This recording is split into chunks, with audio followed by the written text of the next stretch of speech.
Bom dia, sejam bem-vindos à igreja.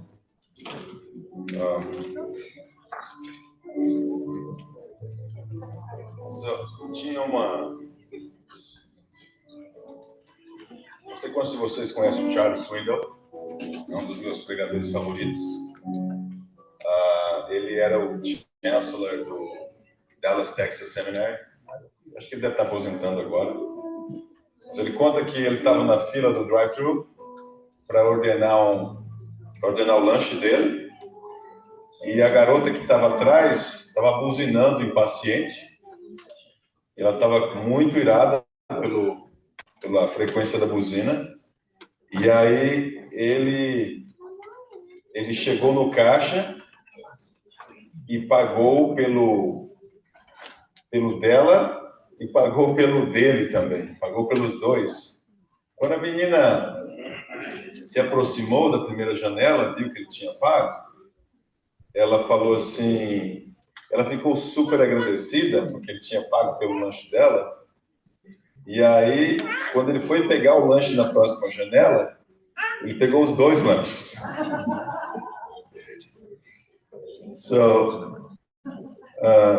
Eu espero que você tenha uma surpresa hoje, que não seja como essa. A Bíblia traz várias histórias e o livro de Mateus é o primeiro do Novo Testamento. Na vez passada que eu preguei aqui, na anterior à passada, eu preguei sobre Mateus. Não sei quantos se lembram. Na seguinte vez eu preguei sobre João.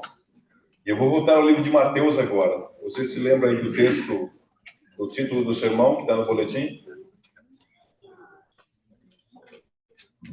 Meu garoto. Quando é que você diz meu garoto? Quantos aqui tem filhos? Quando é que você diz meu garoto?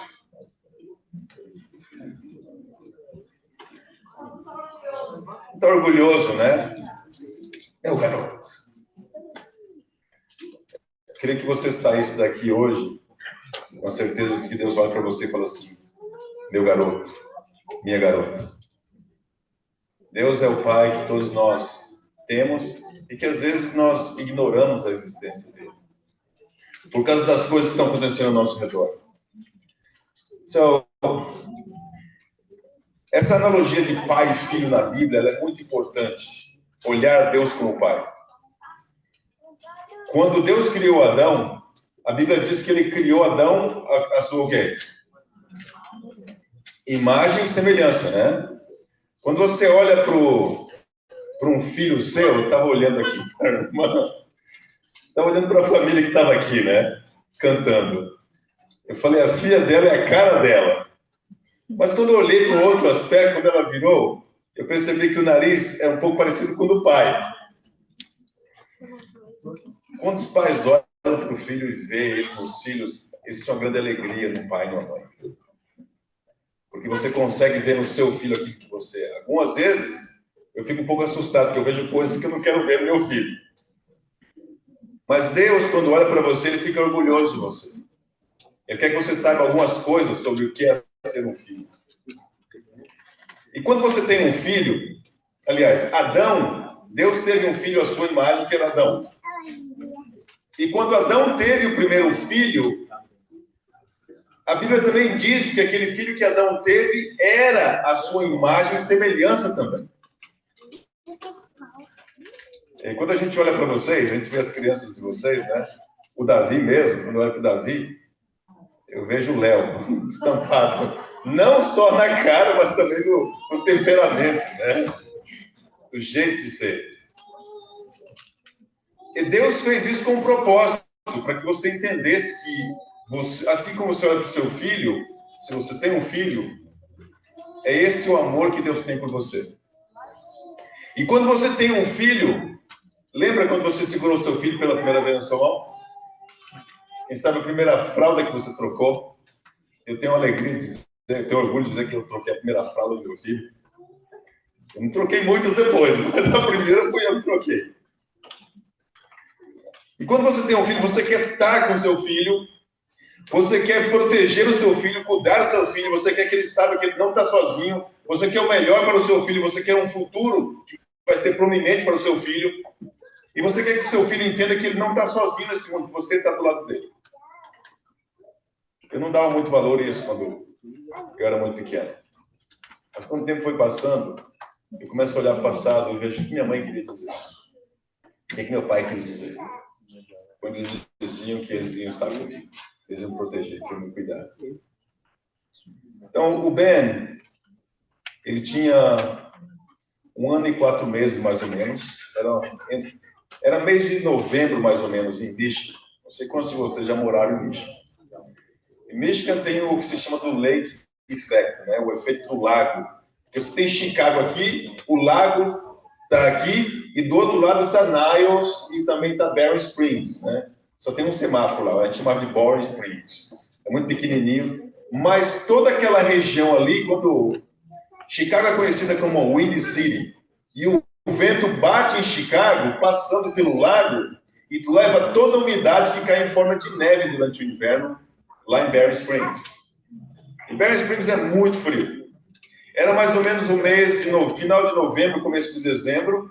O Natal estava chegando e bem naquele momento eu vendi o meu carro. Eu tinha um Hyundai Sonata que eu tinha comprado no Arizona, levei para lá e eu percebi que eu precisava de um carro maior, que um carro pequeno não era muito seguro para a família, por causa da neve.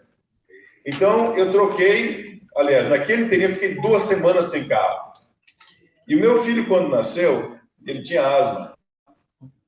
Não sei quantos de vocês já passaram por isso. E frequentemente eu tinha que levar ele na farmácia, comprar remédio. E o que era muito normal para mim, porque eu tinha um carro. Mas naquela semana ele teve uma crise de asma, eu estava sem carro. A gente tinha conseguido um pouquinho de remédio e a prescrição tinha ficado na farmácia pregada depois. E a gente devolveu o carro do amigo. E a gente, à noite, passou. E quando foi lá mais ou menos pela 1 da manhã, nós acordamos com o Benjamin com asma. Ele estava tendo uma crise de asma. E se você olha para um bebezinho, o bebê, quando ele está tentando respirar e tem asma, aqui assim, ele tenta tomar um fôlego muito profundo, porque o ar que tem não está suprindo, e você consegue ver o desespero. Imagina ver um bebezinho de 1 ano e 4 meses ofegante. E eu me senti paralisado. Eu falei, meu Deus, meu filho está tendo uma crise de asma, o que eu vou fazer? Eu gostava de correr, sempre, mesmo no inverno. Aliás, eu não gosto muito de correr, eu gosto do efeito da corrida, depois que termina a corrida. Correr é um suplício. Mas no inverno eu sempre corria. Na segunda eu corria 5 milhas, na quarta 5 milhas de manhã antes de ir para a aula, e na sexta-feira, como não tinha aula, eu corria 10 milhas. E eu colocava minha gear de correr, que era uma máscara de snowboarding, com óculos também de snowboarding, touca, e a blusa, a calça e o tênis. E naquela semana o pessoal estava dizendo assim, ó, bad weather, não saia para fora. Estava 16, mais ou menos entre 11 e 16 graus Fahrenheit. Aí eu falei assim, não tem jeito, 2 horas da manhã, eu falei, não vou acordar os vizinhos. Eu coloquei a minha roupa de snowboarding e coloquei o hiking shoes, que eu tenho até hoje, é o que eu uso para fazer pintura. E eu peguei a minha bicicleta e comecei a pedalar 13 milhas até Niles. Quando eu cheguei em Niles, eu saí 2h30 de casa, cheguei em Niles, era 3h30, vento, neve. E aí, quando eu cheguei lá, eu ordenei acho que é Verotec que chama, né? Ordenei o remédio no CVS, que era o único, que era 24 horas. E quando eu estava voltando para casa, o cara falou, escuta, como é que você chegou aqui, perto da farmácia? Eu falei, eu vim de bicicleta. Ele falou, você é louco? Você não pode voltar para casa de bicicleta. Você vai morrer no caminho, as pessoas vão te achar amanhã congelado. Eu falei, o meu filho está em casa e eu preciso voltar, porque ele está precisando de remédio. Ele falou, não, vou chamar um Uber. Eu fiquei 1 hora esperando, não teve nenhum Uber que viesse. Confirmaram, os 3 confirmaram e nenhum deles apareceu. Eu falei, olha, eu preciso voltar para casa, meu filho não está bem. Então eu peguei a bicicleta, fui, 1 hora depois, cheguei 5h30 em casa. E a Dani tinha dado, porque ela não tinha visto que uma das ampolas tinha ficado um pouquinho. Ela tinha dado, ele tinha conseguido dormir. Mas, para todos os efeitos, eu estava salvando a vida do meu filho. E eu falei assim, essa história eu vou contar para o resto da minha vida. Se algum dia ele for mal criado, eu vou jogar na cara dele essa história. Então é o seguinte, quando você tem um filho, é isso que você faz pelo seu filho. Eu faria muito mais pelo meu filho. Eu não gostaria que meu filho passasse por nenhuma situação na vida dele onde ele sentisse que ele não tem a presença do pai dele para poder proteger ele, poder guiar ele. Isso é que o pai faz. Nunca diga para o seu filho que você vai abandonar o seu filho. Essa é a pior coisa que você pode dizer. Se você quer castigar o seu filho, você pode corrigir fisicamente. Está gravando isso? Você pode corrigir da maneira que você quiser. Mas não diga para o seu filho que você vai abandonar o seu filho. O pior medo que o ser humano tem na vida é o de se sentir sozinho e abandonado. Ele é a coisa mais paralisante que pode existir para um ser humano. É por isso que algumas mulheres, quando têm um marido ruim, que bate nelas, ou que é infiel a elas, elas não deixam o cara. Porque elas têm medo de ficar sozinha. E ela fala, isso ok, eu sei que algumas vezes ele está por aí com alguém, mas ele está aqui de vez em quando para mim. Ou ele me bate, mas de vez em quando ele está aqui. Elas têm medo de ficar sozinhas, por isso que elas não largam dele. O medo de ficar sozinho é muito paralisante. E é por isso que todo o pacto de Deus, desde Gênesis e Apocalipse, é baseado em uma frase.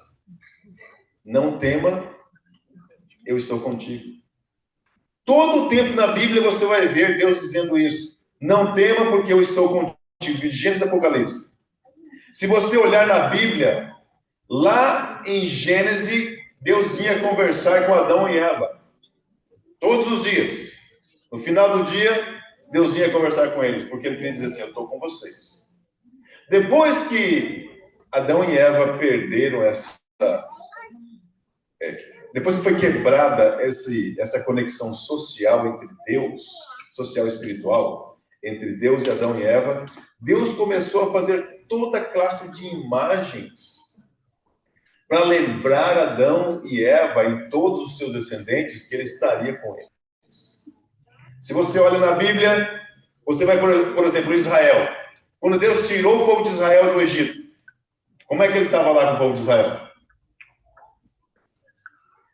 Era só tirar a cabeça fora da barraca e olhar lá, tinha uma coluna de nuvem, tinha uma nuvem lá em cima, protegendo eles do sol quente, ou tinha uma coluna de fogo durante a noite, provendo proteção e também calor para eles. Deus está dizendo, eu estou com vocês. Depois disso, Moisés foi no monte e Deus deu para Moisés a instrução de construir o quê? Um tabernáculo. Ele falou assim, olha, eu não quero estar só na montanha. Eu quero que meu povo saiba que eu habito no meio deles. As lanças israelitas, elas tinham um shape, que era meio quadrado na ponta, porque Deus tinha dado instruções. Se as crianças fizessem necessidade, os adultos, eles deveriam usar aquela lança para enterrar. Porque na cabeça do israelita, ele sempre estava assim, olha, que Deus está andando pelo acampamento à noite, ele não vai ter que pisar no crap aqui. Por isso tem que estar um acampamento limpo. Deus está aqui no meio da gente. Depois que o tabernáculo de Moisés foi fade away, Davi construiu o templo. E Deus sempre está dizendo para ele, estou com vocês. A arca estava dizendo isso. E quando você chega no livro de João, e diz lá assim, e o verbo se fez carne, e fez o quê? E habitou entre nós. E essa palavra habitou no original grego, ela vem da palavra tabernáculo. Ele tabernaculizou conosco. Ele veio morar com a gente. Ele fez a sua morada com a gente. Trouxe a barraca dele e veio aqui ficar com a gente, para a gente saber que a gente não está sozinho, para a gente não ter medo. Se você vai no Salmo 23, todo o Salmo 23 está falando assim, nem temerei mal algum. Porque o quê? O Senhor está comigo. Se você vai em Isaías 43, ainda que você passe pelas águas, elas não te submergirão, não temas, porque eu estou contigo. Se você estiver em algum lugar, num evento, numa festa, e você vê um bebezinho, e você olha para o bebê, e você sorri para o bebê não retribui o sorriso. Primeiro, a criancinha vai tentar pegar a perna da mãe e do pai, depois quando ela está com a mãe e com o pai, ela olha para você e sorri. Porque ela sabe que ela tem o pai ou a mãe ali junto. Deus quer que você tenha essa segurança. No livro de Mateus, eu vou voltar para o livro de Mateus agora, se você puder abrir no capítulo 1. Mateus está colocando Jesus, no sermão anterior que a gente conversou sobre Mateus, Mateus colocou Jesus como o príncipe davídico, da linhagem de Davi. Lembra disso? Ele era o príncipe que vinha da linhagem de Davi. Mas também Mateus coloca Jesus como o novo Moisés. Lembra da profecia que Moisés falou assim, olha, Deus vai levantar um outro profeta como eu. Vocês têm que ouvir. A ele ouvir, ele diz.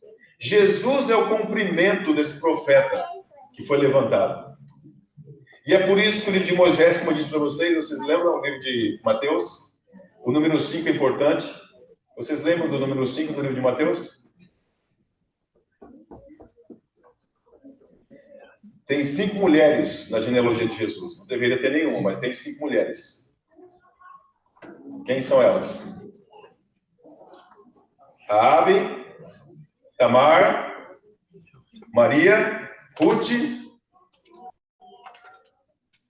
E quem mais?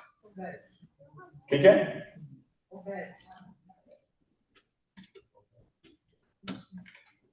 Como é que fala? Eu estou confundindo. Bathsheba. Betsabá, que foi a com quem Davi teve Salomão. Tem 5 discursos, todo o livro de Mateus é dividido em 5 discursos. E esses discursos terminam assim, e quando Jesus terminou de dizer essas palavras, e aí vai para o outro. E esses 5 discursos são os valores do reino, capítulo 5 e 7, capítulo 10, a missão do reino, capítulo 13, as parábolas do reino, capítulo 18, a comunidade do reino, capítulo 24, é o futuro do reino. Existem 5 histórias da infância de Jesus também no comecinho do livro de Mateus. Cada história tem uma profecia, do Antigo Testamento tem um anjo e tem um sonho. Por que o número 5 é importante? Para Mateus. Porque ele está fazendo uma referência a Moisés. Que Moisés escreveu o Pentateuco, os 5 primeiros livros da Bíblia. E agora, então, nós vamos olhar para a primeira história da infância de Jesus. Capítulo 1, versículo 18. O que diz lá? Mateus, capítulo 1, versículo 18. E foi assim o nascimento de Jesus Cristo. Maria, sua mãe, estava prometida de casamento a José. Mas antes que se unissem, achou-se grávida pelo Espírito Santo. Essa palavrinha me incomoda. Antes. Eu tenho um problema com o relógio de Deus. Muitas vezes na minha vida eu tive um problema com o relógio de Deus. Quando eu estava no seminário, eu estava ligando constantemente para a conferência do Arizona, onde eu trabalhava, que estavam pagando o mestrado. Assim, estou me graduando, tal. Conversei com o presidente, com o departamento hispano. E não recebi nenhuma notícia. E aí estava eu me formando no dia 5 de maio de 2016. E quando foi em abril, um mês meio antes da minha formatura, eles disseram assim, olha, nós não temos um chamado para você.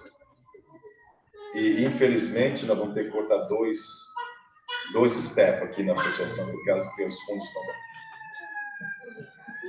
E assim, o relógio de Deus, né? Aqui, então, eu terminei, eu me graduei. Eu me graduei no dia 5 de maio. Eu trabalhei por 1 mês e meio no Lowe's, fazendo $11.25 an hour. Um cara com mestrado agora trabalhando no Lawn and Garden, lá no Lowe's. Um dos melhores trabalhos que eu já fiz. Mas não estava ganhando o suficiente. Foi nessa ida que um cara cruzou na minha frente, eu bati o carro. E em Michigan, é no fault insurance. Eu tive que pagar pelo meu carro, onde é que o cara estava errado. O dinheiro que eu estava ganhando para o aluguel foi para o conserto do carro. E tudo parecia que estava dando, assim, falling apart. Nós tínhamos um dinheiro cash na conta, que no mês de julho alguém deu um golpe na Dani e roubaram os últimos 1.300 que a gente tinha cash. Eu tive que fechar minha conta no Chase. Estava maximizando todos os cartões. Eu trabalhei em construção em Phoenix no verão. Chegava às 5 da manhã na construção e saía às 12h30, porque o sol era muito forte. O relógio de Deus. Maria tinha um grande problema. Ela não tinha estado com o marido intimamente, mas ela estava grávida. E sempre Você sabe que... Eu não sei o que está passando na sua vida hoje. Se você sente que o relógio de Deus não está legal na sua vida, lembre-se de Maria. Ela tinha todas as razões para acreditar que o relógio de Deus não estava correto. Mas o relógio de Deus estava correto. Antes de que ela tivesse com o marido, ela foi achada grávida. Mas isso era para cumprir uma profecia. Sabe, se você tem um problema na sua vida, eu quero te dizer que todos os milagres da Bíblia, eles começam com um problema. Se você tem um problema hoje, você sabe que você é um candidato forte ao milagre. Todos os milagres da Bíblia têm um problema no começo. Se você continuar lendo, então você vai ver ali, vamos continuar o texto, versículo 19, porque José, seu marido, um homem justo, não querendo expô-la à desonra pública, pretendia anular o casamento secretamente. Mas depois de ter pensado nisso, apareceu um anjo, está o anjo, né? Do Senhor, dizendo o seguinte: José, filho de Davi. Interessante que no livro de Mateus, só Jesus é chamado de filho de Davi. Essa é a única vez em que alguém que não é Jesus é chamado de filho de Davi. Quem que é? É José. E tem uma mensagem aqui para José, porque José era da linhagem de Davi. E ele fala assim: não temas, aqui de novo, não temas o pacto de Deus. Receber Maria por sua esposa, pois o que nela foi gerado procede do Espírito Santo. Versículo 21. Capítulo 1, versículo 21. Ela dará à luz a um filho e você deverá dar-lhe o nome de quê?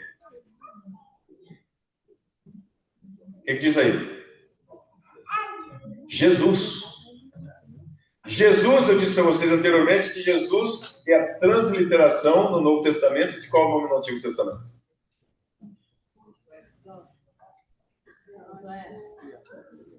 Josué. São as mesmas consoantes. Jesus e Josué. E Josué quer dizer, ele vai salvar o povo. Assim como Josué trouxe o povo, estava trazendo o povo do deserto para entrar na terra prometida, Jesus é o que vai trazer a salvação para o seu povo, para que eles possam entrar no céu. Para que eles possam estar conectados com Deus outra vez. Jesus, que ele vai levar o povo desse mundo para o céu. Mas se você continuar lendo, vai ver o seguinte, versículo 22. Tudo isso aconteceu para que se cumprisse o que o Senhor disse por intermédio do profeta. A virgem ficará grávida e dará à luz a um filho e chamarão o quê? Deus, não tema, eu estou contigo. Deus conosco.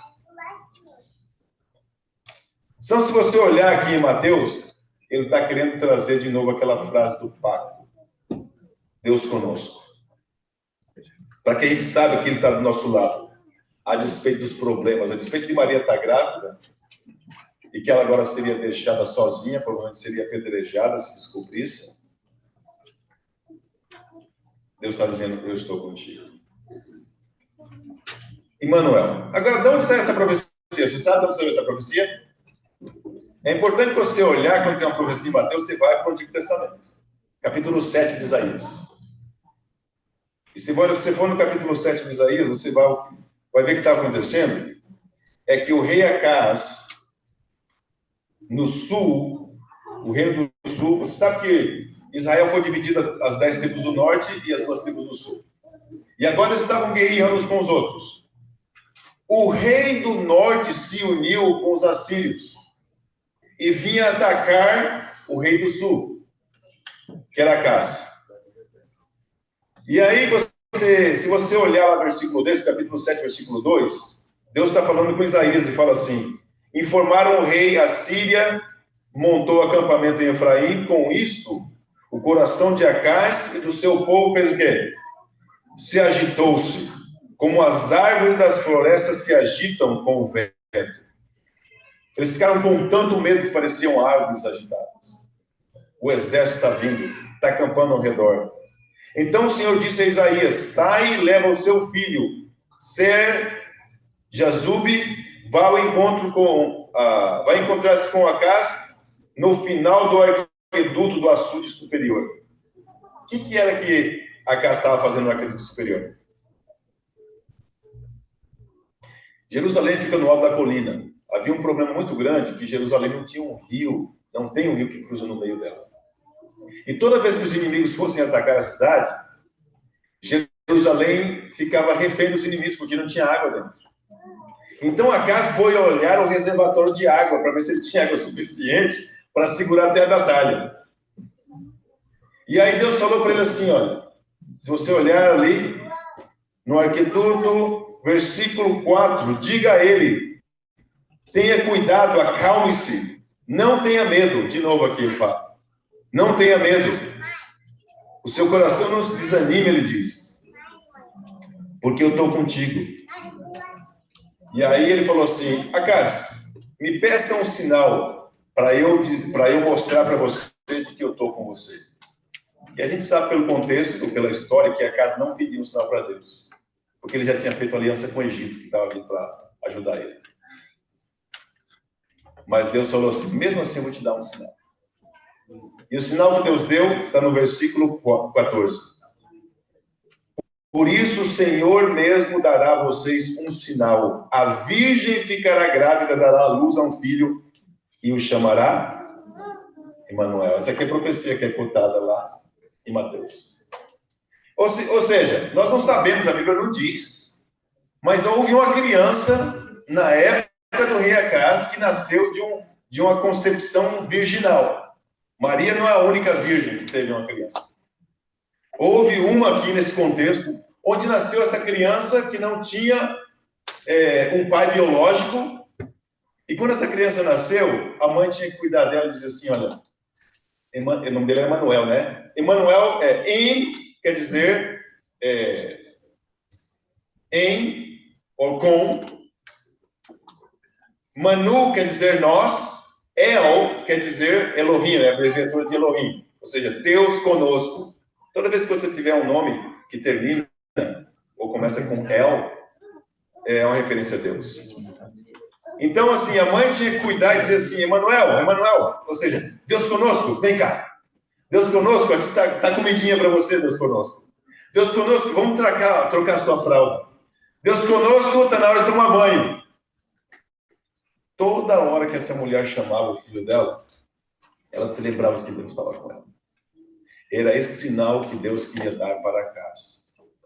Acaz foi lá ver se tinha água. Você sabe quando a gente está no problema, a gente quer se certificar de que tudo está certo, né? A gente tem plano A, B, C, D, a gente tem um monte de planos. E quando está tudo errado, aí a gente vai para Deus, né? Essa que a Acaz estava fazendo lá. Vamos ver se a água está aqui, como é que está o exército, como é que está a Intel. Estava querendo se certificar. E Deus falou, você não precisa de nada disso. Você precisa de mim, da minha companhia. Quando tudo na sua vida tiver uma desgraça, quando você não tiver esperança, quando parecer que não tem uma solução para o seu problema, Deus está dizendo para você, escuta, não é por causa deles que você vai vencer essa batalha. É por causa de mim. Porque eu estou contigo. Não tenha medo. Então é daqui que saiu essa profecia. Mateus, agora vamos voltar para Mateus, capítulo 1 de Mateus, versículo 22.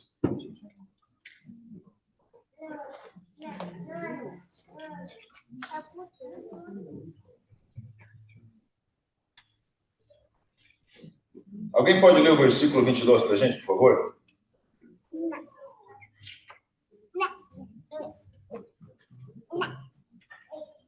23. A virgem ficará grávida e dará à luz a um, e chamarão, que significa Deus conosco. Jesus, quando Jesus nasce, Mateus está dizendo assim, você está lembrando de todas as figuras do Antigo Testamento onde Deus estaria com o seu povo. Agora esse rei davídico que nasceu, esse profeta que nasceu, ele é o cumprimento e a garantia de tudo que Deus prometeu no passado. Ele veio habitar conosco. E ele veio sofrer em seu lugar para que você não tenha que sofrer a punição que ele sofreu. Mas qual foi a punição que Jesus sofreu? Às vezes, a gente perde de vista porque a gente está preocupado demais com a nossa vida e nossos problemas.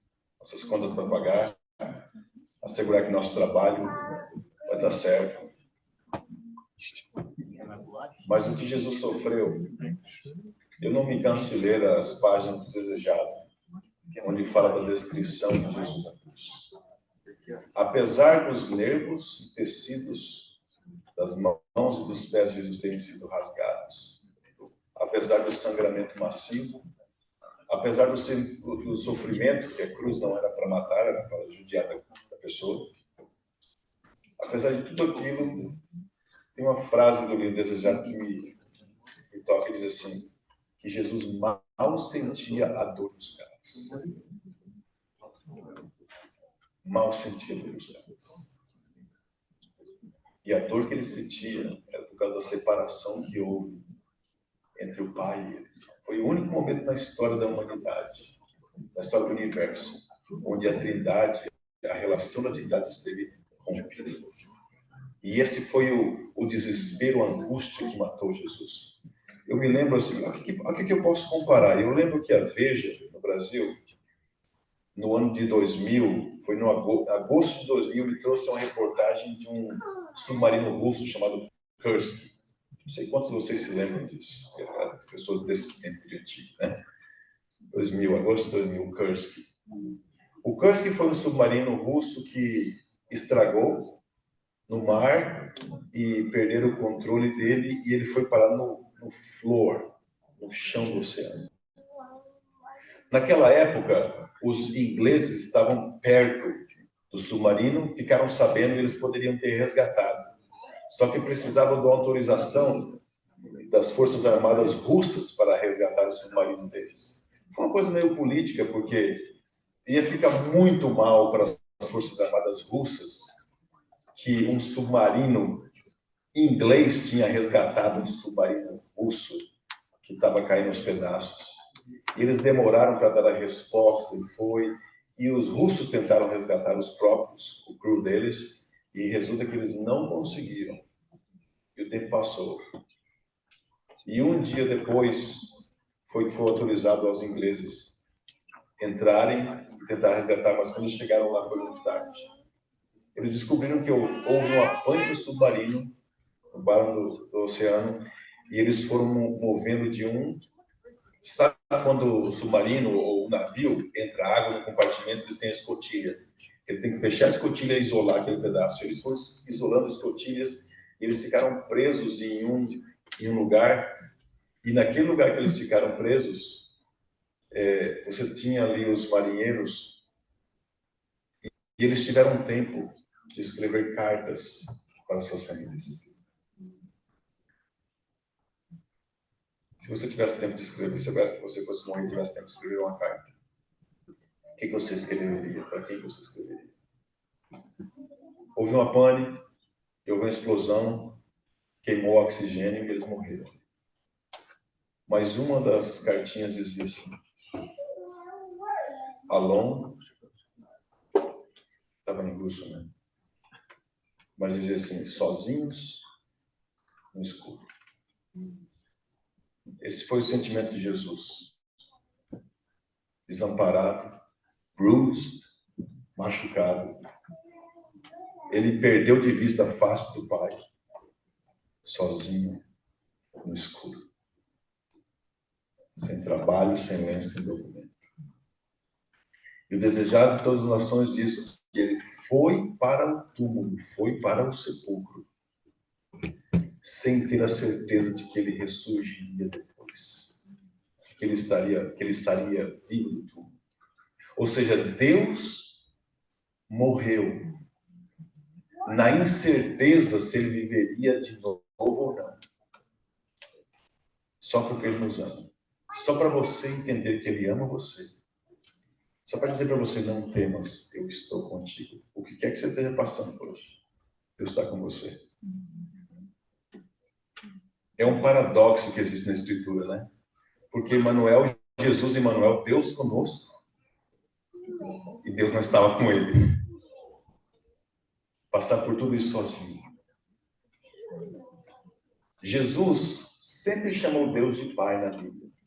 Esse aqui, se você olhar aqui no capítulo 27, verso 45, dá uma olhada no capítulo 27 de Mateus, lá no finalzinho.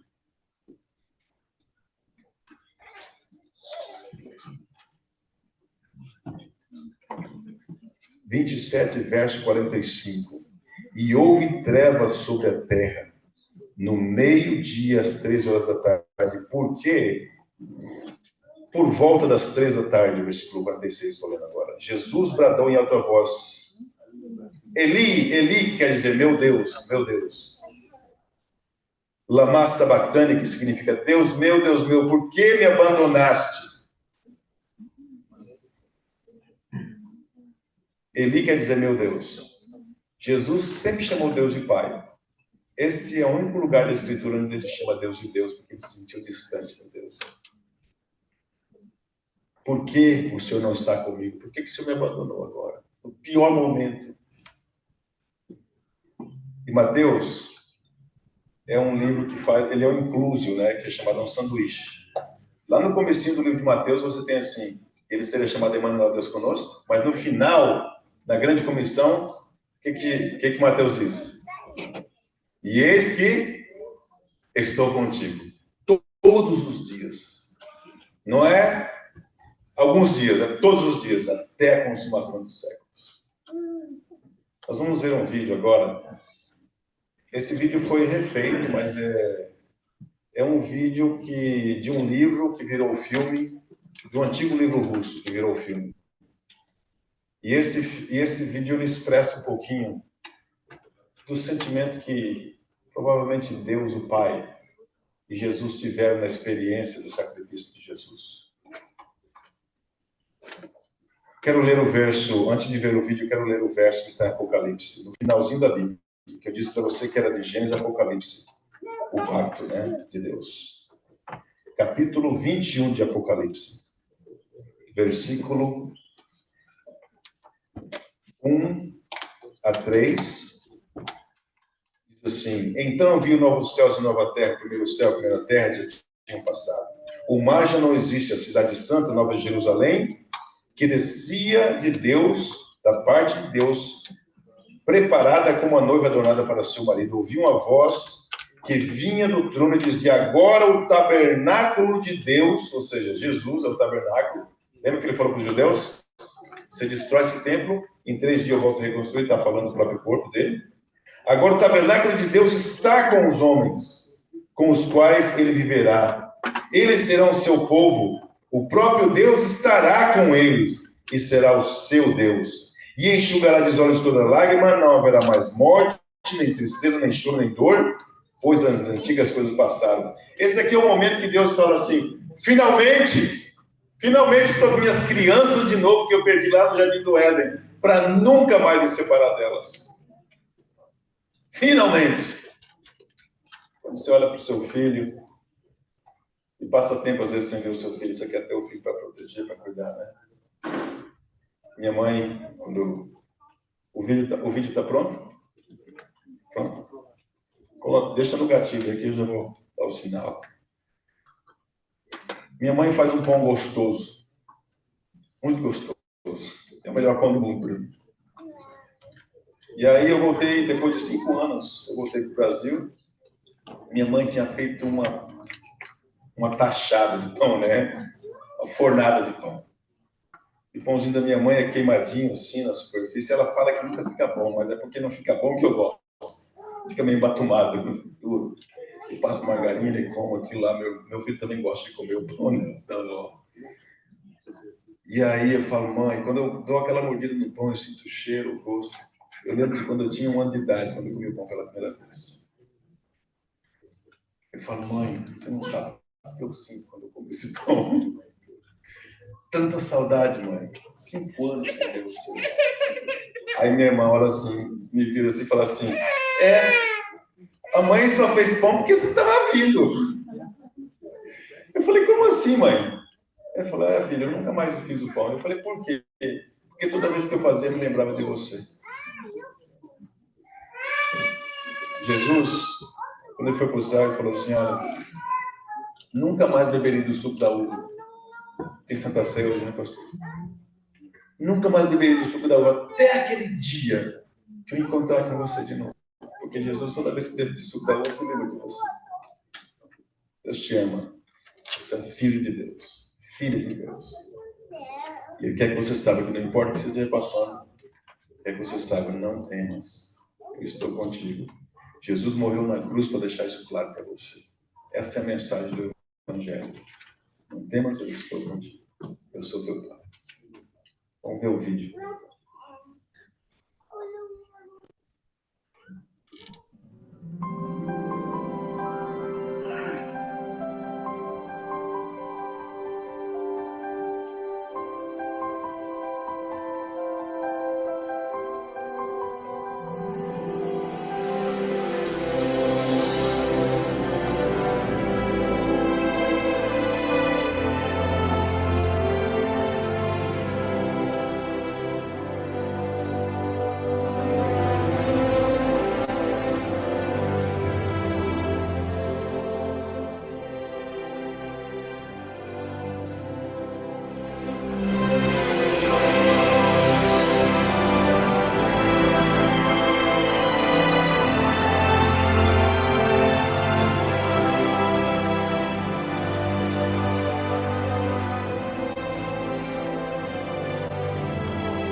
raramente consigo encontrar algumas metáforas ou ilustrações para explicar o quanto Deus ama, o quanto Deus me ama. Uma delas que eu encontrei foi essa. Às vezes a gente pinta Deus como se fosse uma pessoa longe, distante. A gente não vê o Deus da Bíblia que está desesperado para estar com seus filhos. Essa pessoa é Deus. Desesperado para estar perto de você, estar com você, proteger você, que quer o melhor para você, o seu futuro. Então, quando você olha para a cruz, você pode ver estampado lá: não temas, eu estou contigo. O que eu fiz lá é só para você saber isso. Que Deus possa abençoar você. Nós vamos ter uma música agora que vai ser cantada. E geralmente eu não faço deles como esse. Mas se tem alguém hoje aqui que sente que precisa, ou que viu um prisma do amor de Deus diferente, através dos textos que a gente lê hoje nessa manhã. E se você gostaria de dizer assim: eu quero conhecer esse Deus, eu gostaria de fazer um apelo para você. Você pode levantar a sua mão, eu vou fazer uma oração para você. Se você sente que você gostaria de conhecer esse Deus um pouquinho melhor. Enquanto a gente tem essa música, eu gostaria de convidar você a levantar a sua mão.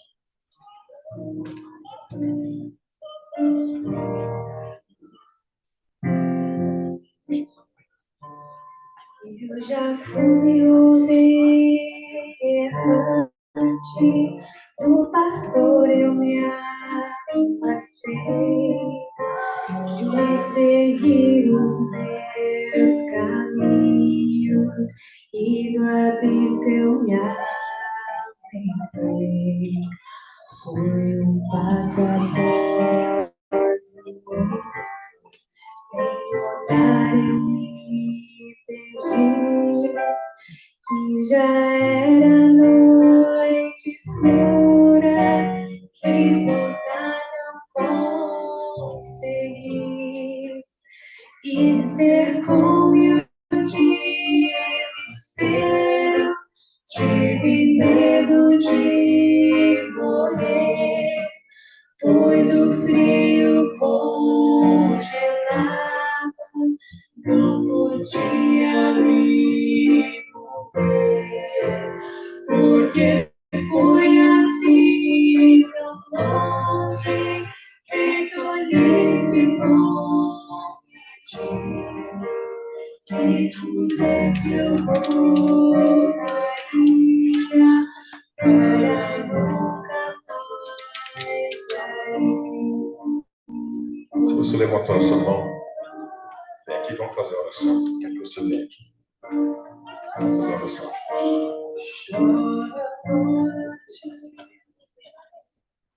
Onde uma voz tão válida era meu pastor, quase morto,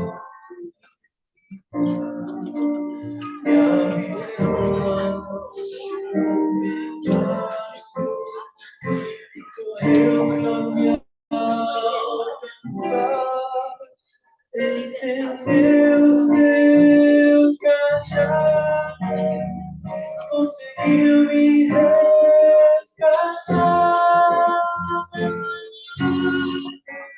Chora agora de tristeza, no meu peito sinto a dor, o maior recompenso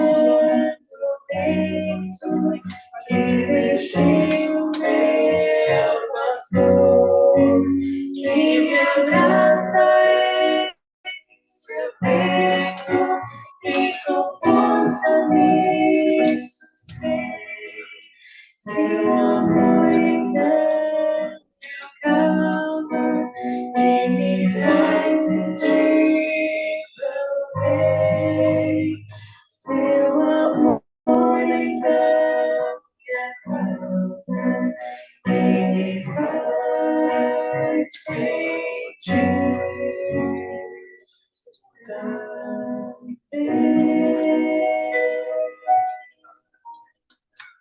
você tem algum estresse na sua vida,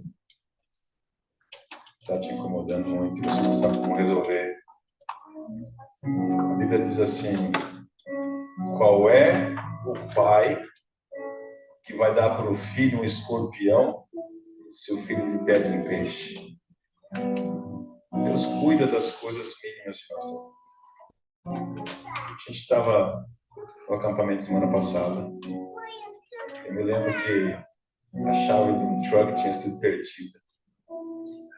E a Adriana estava nadando e estava com o zíper fechado, mas a pressão abriu o bolso e a chave perdeu. E a gente ficou mais ou menos ali 1h30 conversando o que ia fazer. Pegamos um detector de metal, que for na água. E tentamos fazer um pente fino na água e procurar. E não conseguia achar a chave. E aí o Davizinho disse que tinha visto a chave. Depois o Benjamin falou que tinha visto também. E aí a Analice, depois de um momento a gente procurando, desesperado, já perdi as esperanças, a Analice falou assim: gente, vamos orar, gente. Vamos orar. Na minha cabeça eu pensei, já passei meia hora, 40 minutos procurando essa chave, não achei por causa do humano, né? Você acha que vou orar por causa do... Eu falei, aí o Espírito Santo falou assim: meu, fica quieto. Aí eu falei assim: gente, oração sempre ajuda. Não vai atrapalhar, sempre ajuda. Aí a gente juntou o pessoal ali, a gente fez oração, continuamos. E aí eu lembro que a Adriana falou assim: olha, o Davi viu ela bem aqui perto dessa pedra. Eu mergulhei, olhei, revirei, puxei a pedra, não vi nada. Mas depois da oração, demorou nem 5 minutos. O Davi falou assim: eu vi. Eu falei, eu já procurei ali, não tem nada ali. Imagina o Espírito Santo falar assim: dá uma olhada. Aí mergulhei e olhei alguma coisa e falei, parece. Aí estava meio fosco, pus a mão. Quando eu segurei, eu falei, não acredito. Não acredito que a gente achou a chave. Se Deus cuida de detalhes tão pequenos, né? Não é um detalhe tão pequeno, mas um detalhe como achar uma chave. Será que Ele não tem a solução para problemas, às vezes, de família que a gente está passando? Financeiros que a gente está passando? Problemas espirituais que a gente está passando? Sociais, uma amizade? Quem sabe uma confiança que se perdeu? Deus cuida de todas as coisas na nossa vida, porque Ele não é Deus distante. Ele não é Deus contra você, é Deus com você, por você. Deus abençoe você acreditar que está do seu lado todo o tempo. Que Ele cuida de você, te protege. Como um pai, ama e protege os seus filhos.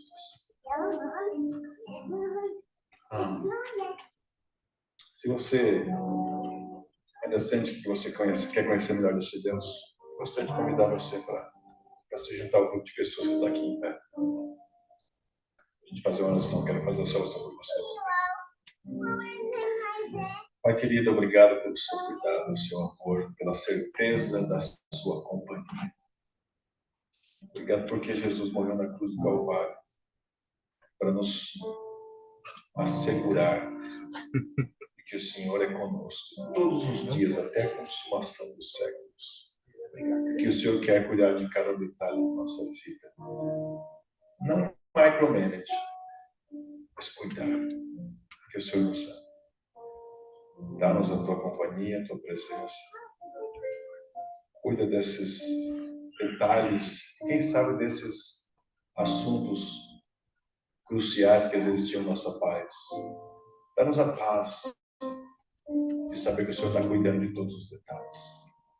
Em nome de Jesus, te peço por essa irmão, amigo, amiga que está aqui nessa manhã, que ele levantou a mão, que está de pé, que pediu por uma chance de te conhecer melhor e saber qual é o seu plano para a vida dele. Em nome de Cristo.